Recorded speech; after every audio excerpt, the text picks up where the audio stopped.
The explosion killed one person and it hurt 3 others. Tonight we have team coverage of the impact of the blast.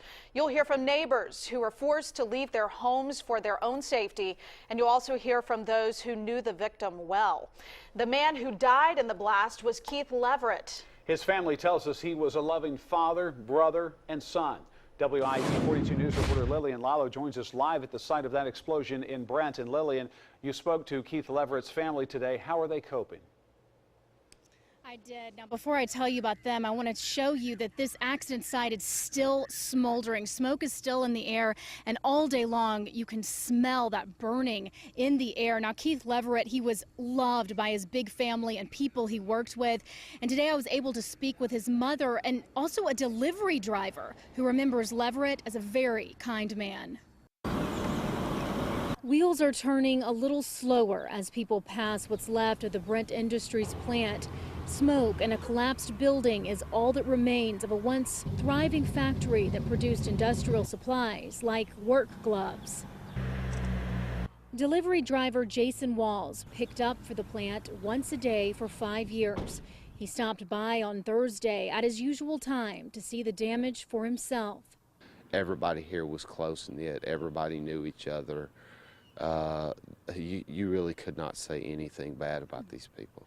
Walls remembers the man who died in the explosion, Keith Leverett. He was a kind guy. He basically would do anything that needed to be done around here. He would help me, you know, and it was not his responsibility to do so, but he did help.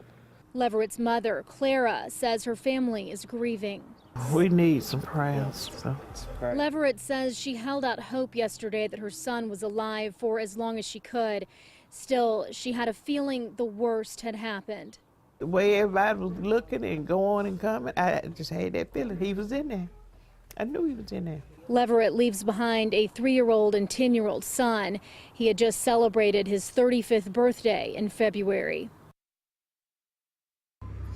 Now, Leverett's body has not been released to the family, and also no funeral arrangements have been made. The family says right now they're taking this tragedy hour by hour. And Lillian, such a difficult time for them, and I understand this is not the first tragedy this family has dealt with recently. That's exactly right. Miss Leverett actually lost her husband of 52 years just a few months ago. And in late February, a cousin was hit and killed by a stray bullet in Birmingham. You might remember that story. We brought you right here on WIT 42 News. So it's been a tough few months for this family.